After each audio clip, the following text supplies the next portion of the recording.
A curious kid scientist starts by whisking white glue, saline solution, and baking soda to craft stretchy slime and explores color and texture variations.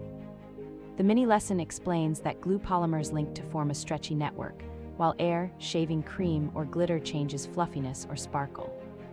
A quick, safe volcano erupts with baking soda and vinegar, coppery red food coloring, as the fizz reveals an acid-base reaction and CO2 bubbles. Everyday magnets join the fun as paper clips, buttons, and a fridge magnet map magnetic fields, guiding learners to predict attraction and repulsion. Finally, a glow moment uses tonic water under a black light, turning objects luminous while kids learn about fluorescence. Safety goggles are worn and windows stay open for ventilation.